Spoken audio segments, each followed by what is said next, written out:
नफरत फैलाई जा रही है।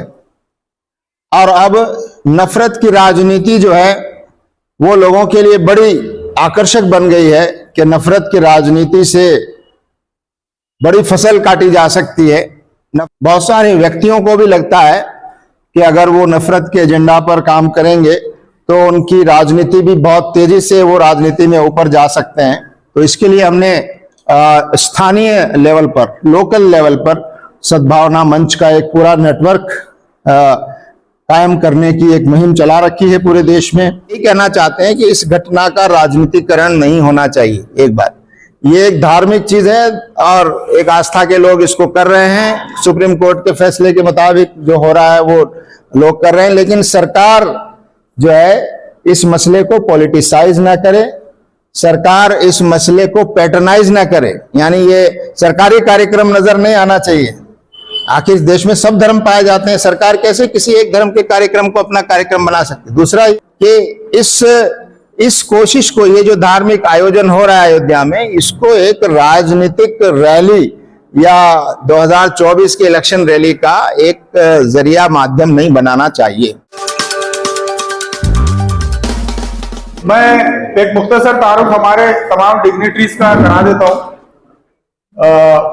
मोहतरम सलीम इंजीनियर साहब ये जमात इस्लामी हिंद के नेशनल वाइस प्रेसिडेंट है।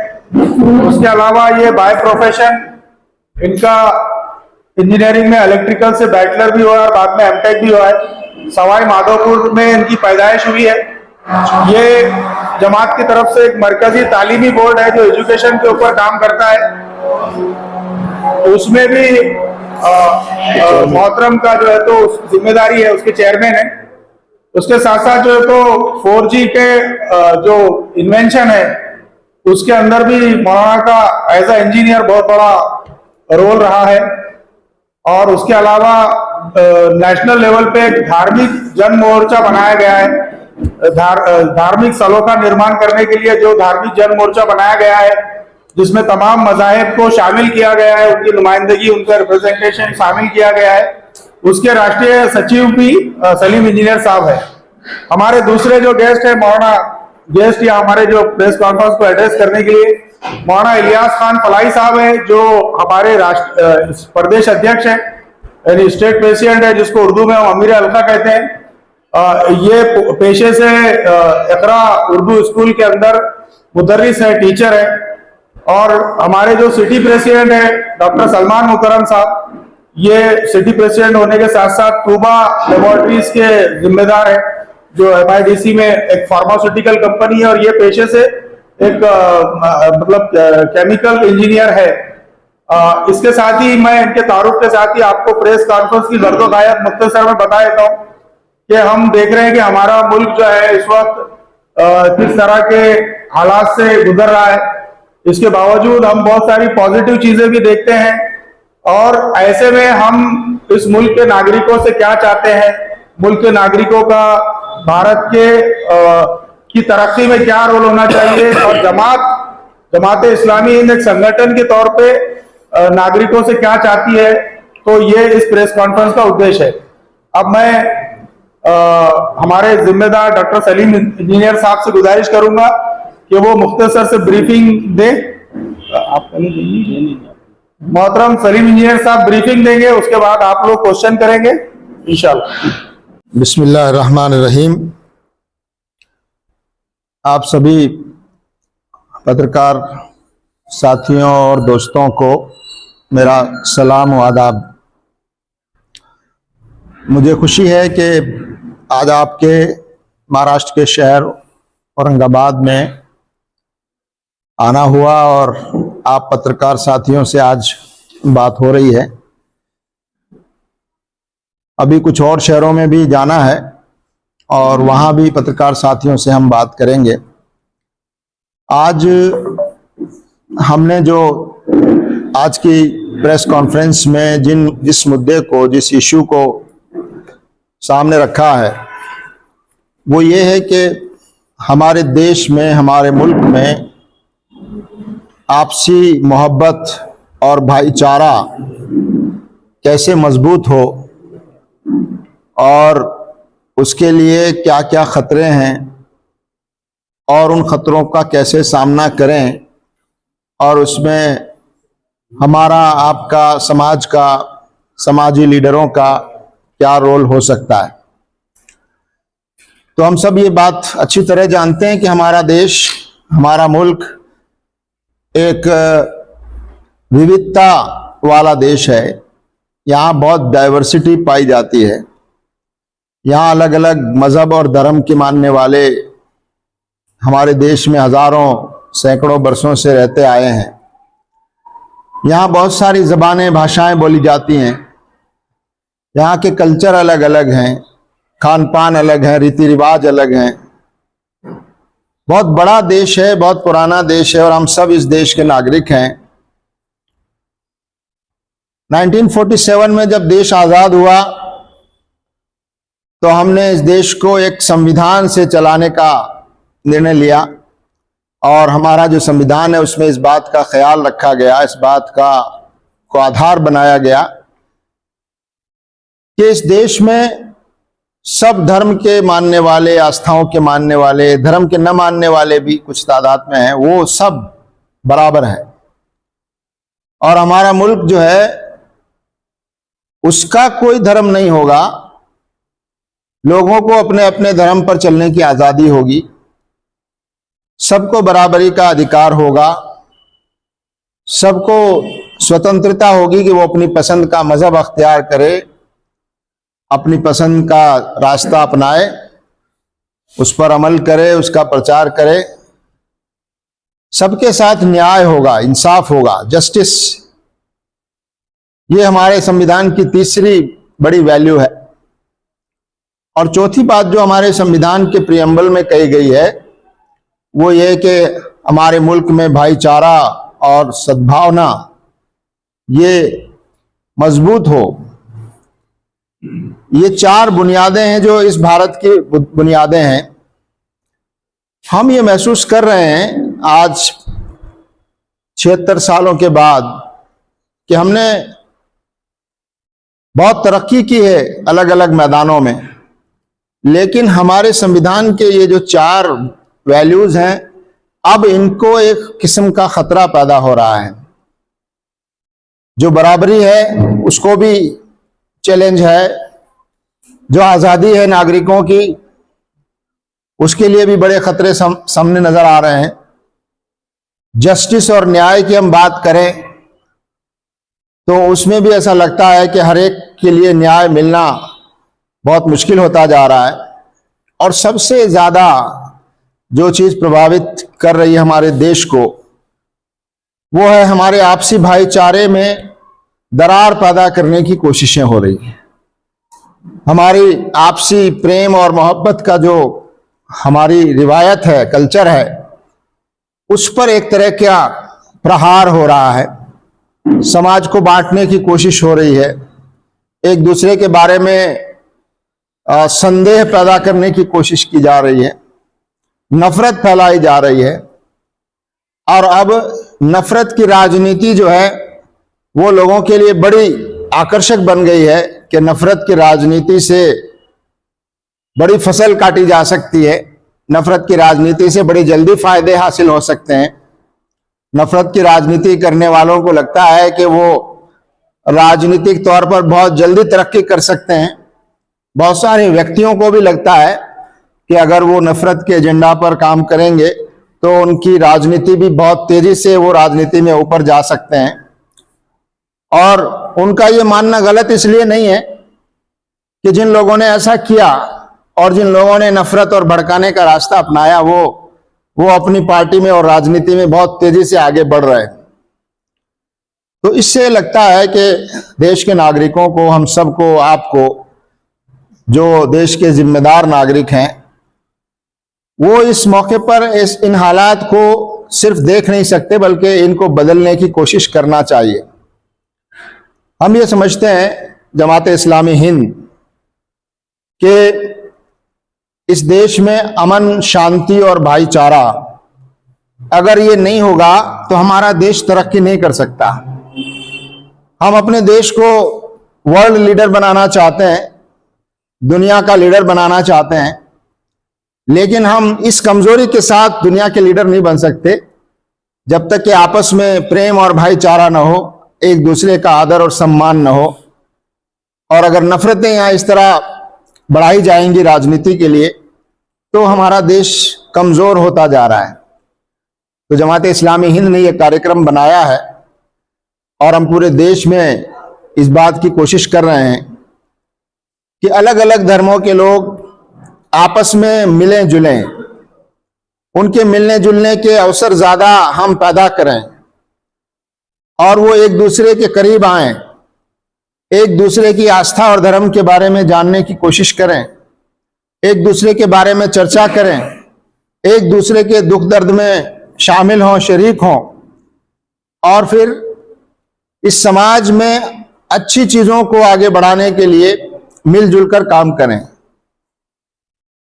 तो ये कोशिश हम कर रहे हैं पूरे देश में, और हमने इसके लिए कोशिश की है कि धर्म गुरुओं का भी एक मंच हमने राष्ट्रीय स्तर पर भी बनाया है, जिसका नाम हमने धार्मिक जन मोर्चा रखा है, जिसमें सारे धर्मों के मानने वाले धर्म गुरु एक साथ बैठते हैं और समाज के सामने इस बात का संदेश देते हैं कि हमारे धर्म अलग हैं, हमारी आस्थाएं अलग हैं, लेकिन हमारी अंदर जो कॉमन चीजें हैं और जो हम इस देश में एक अच्छे चरित्र और नैतिकता को आगे बढ़ाना चाहते हैं और नफरत का जो रुझान है इसको रोकना चाहते हैं, इसमें धर्म गुरुओं का रोल बड़ा अहम है। क्योंकि जो राजनीति की जा रही है और जो नफरत फैलाई जा रही है वो धर्म का नाम लेकर फैलाई जा रही है।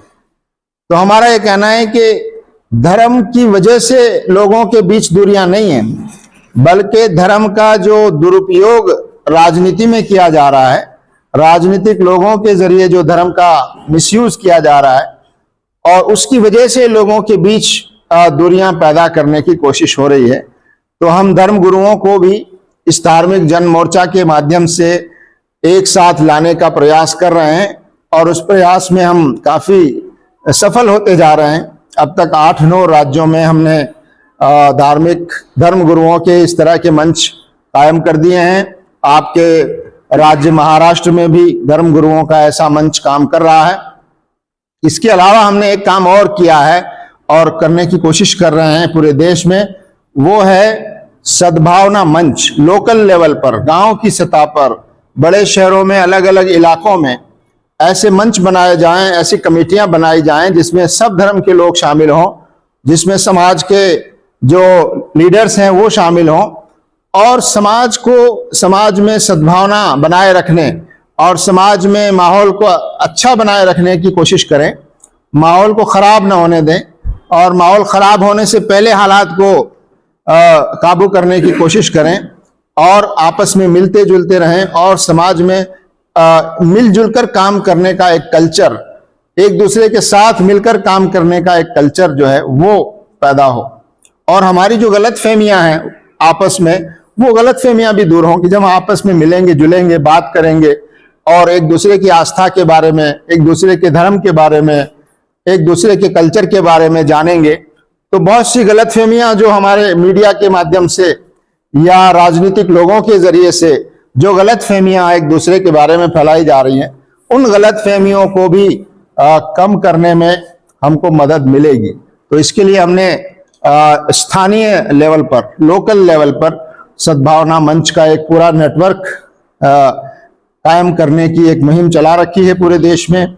अभी मैं कर्नाटक के दौरे से आया हूं और वहां इस तरह के बहुत सारे कार्यक्रम करते हुए अब ये महाराष्ट्र के कुछ शहरों में हम लोग इस तरह के कार्यक्रम करेंगे और महाराष्ट्र की जो हमारी यूनिट है उसके अध्यक्ष भी यहाँ मौजूद हैं और वो पूरे राज्य में इस तरह के कार्यक्रम चलाएंगे और चला रहे हैं।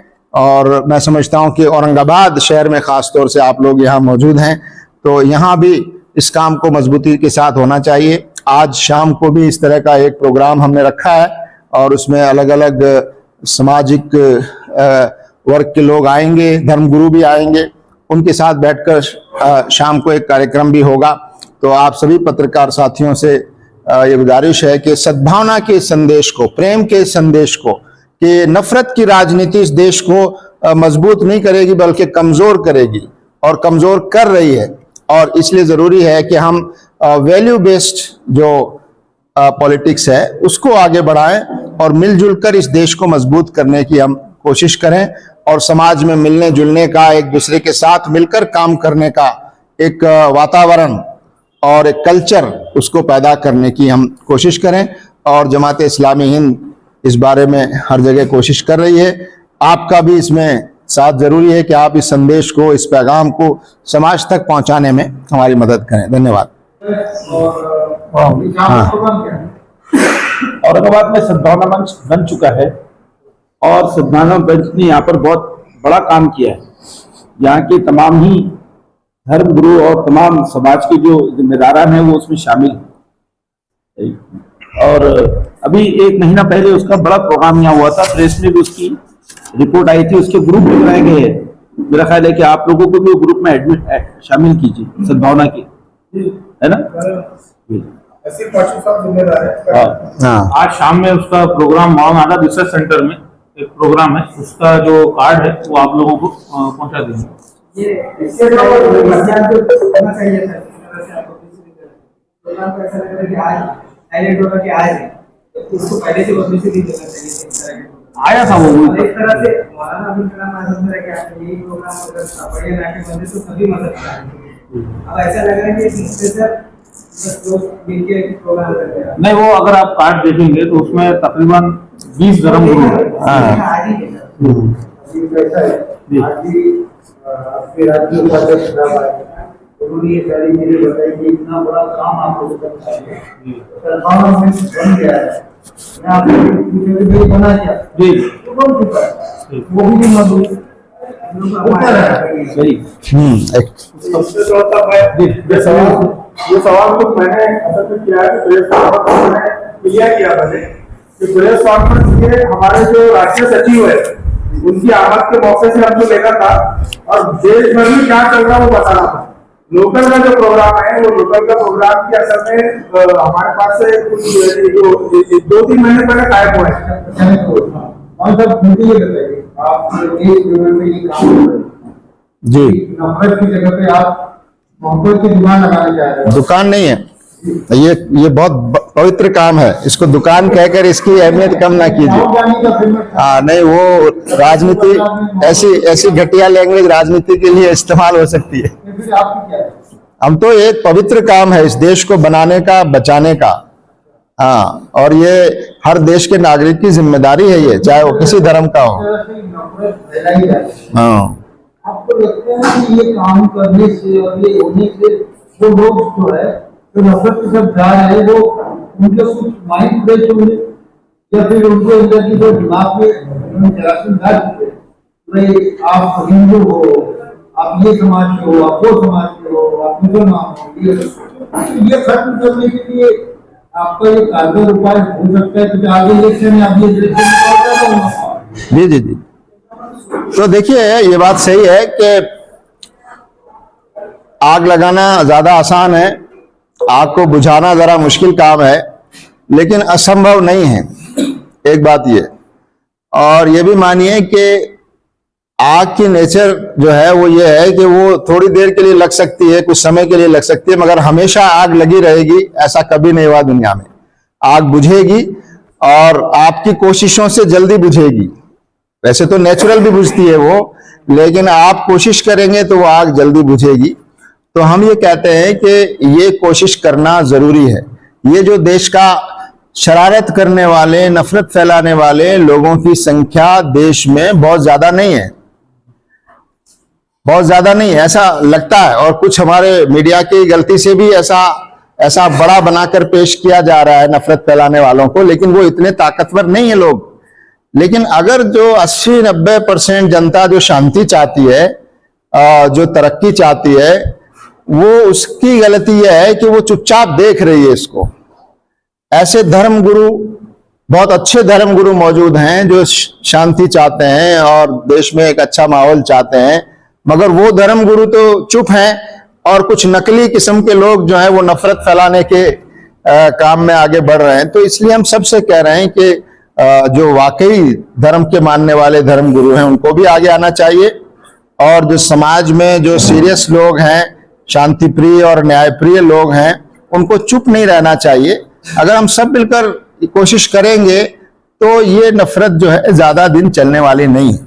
और मैं ये बताना चाहता हूं कि भारत देश के नागरिकों की जो बड़ी संख्या है वो नफरत को नहीं चाहती, नफरत को पसंद नहीं करती।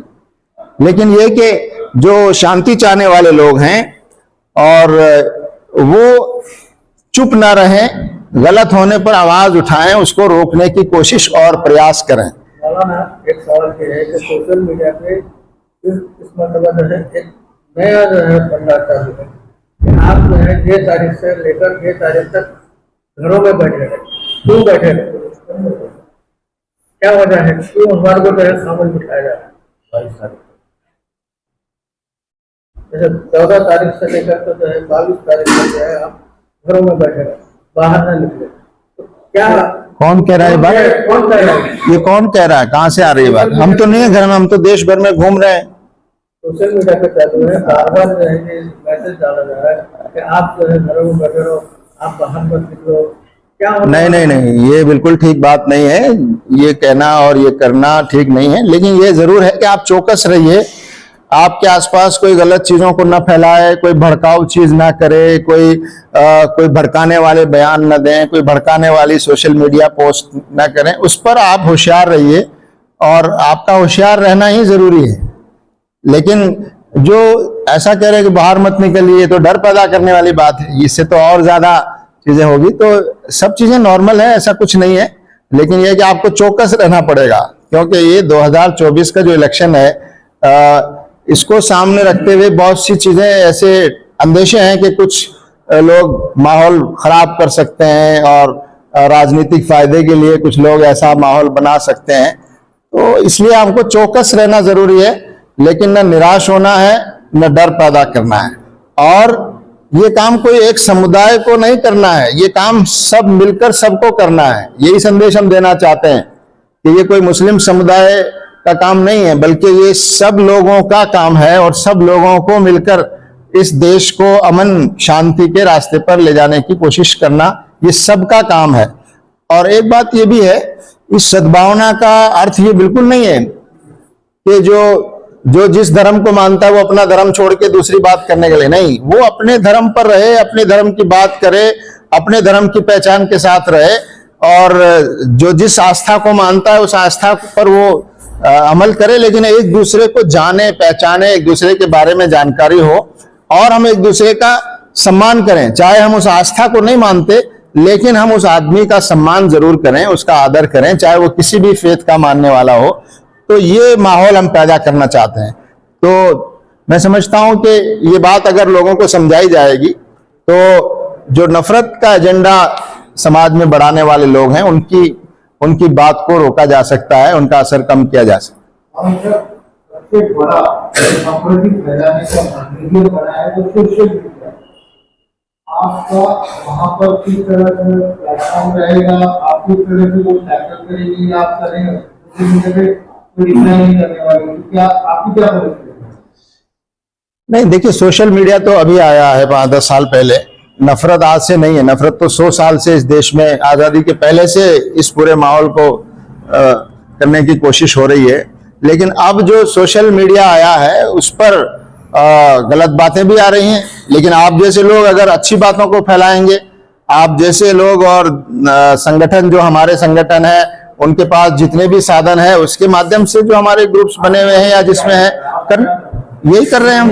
ये आप एक प्रोग्राम देख नहीं नहीं नहीं नहीं देखिए ये जो सद्भावना मंच लोकल लेवल पर बनाए जा रहे हैं, ये सिर्फ भाषण के लिए नहीं है, ये सिर्फ समाज में काम करने के लिए है। और इनके काम होंगे, इनकी एक्टिविटीज होगी, वो एक्टिविटीज ग्रुप्स पे डाली जाएंगी तो उसका एक पॉजिटिव मैसेज आएगा। अब आज शाम को जो कार्यक्रम हो रहा है उसमें सारे धर्म के लोग एक साथ नजर आएंगे, उन एक्टिविटीज को सोशल मीडिया पे डाला जाएगा, दूसरे धर्म के लोगों के बयान सबके एक साथ आएंगे तो समाज में एक पॉजिटिव मैसेज जाता है। और जितनी ज्यादा हम करेंगे उतनी ज्यादा उसका असर भी होगा। मौलाना साहब, आजकल हम मीडिया में देख रहे हैं कि मुसलमानों के तहजीब जिम्मेदार के कुछ बयान अखबार में छपे उसकी वजह से 100 करोड़ हिंदुओं के दिल में या उनको गलत मैसेज जा रहा है। तो सवाल ये है कि जब सुप्रीम कोर्ट के जरिए से बाबरी मस्जिद का फैसला आ चुका था, ठीक है वो आस्था थी जो भी था, लेकिन जब फैसला आने के बाद राम मंदिर 5 तकमील को पहुंच रहा है और उसके बाद इस तरह के सवाल उठना कि साहब सुप्रीम कोर्ट से इस फैसले से मुतमईन नहीं है, तो आपको लगता नहीं कि इस तरह के ऐसे मौके पर इस तरह की बात करना, कहने के हिंदुओं को हमारे तरफ से गलत पैगाम जा रहा है, ये कड़वा सच है, क्या कहेंगे इस पर? नहीं, देखिए, दो बातें अलग अलग हैं। और ये बात सही है कि सुप्रीम कोर्ट का फैसला आया और उस फैसले के नतीजे में अब वहां उसका मंदिर का निर्माण हो रहा है और सुप्रीम कोर्ट के फैसले के मुताबिक वहां अमल भी हो रहा है, उसको कोई रोक भी नहीं रहा है, उसको कोई रोक भी नहीं सकता। तो लेकिन ये बात कहना कि सुप्रीम कोर्ट ने फैसला तो किया है मगर वो फैसला इंसाफ के मुताबिक नहीं था, ये कहना तो सबका अधिकार है। ये बात कहने से, इस सच्चाई को कहने से क्यों रोका जा सकता है? लेकिन ये कि ये आस्था का मसला है, अब ये सुप्रीम कोर्ट की बात है और अब निर्णय ले लिया है तो वहां मंदिर बन रहा है और वहां का ट्रस्ट उसको बना रहा है। सरकार इसमें क्यों इतना ज्यादा इंटरेस्ट ले रही है? इसको क्यों राजनीतिकरण इसका किया जा रहा है? क्यों इसको इतना पॉलिटिसाइज करने की कोशिश हो रही है?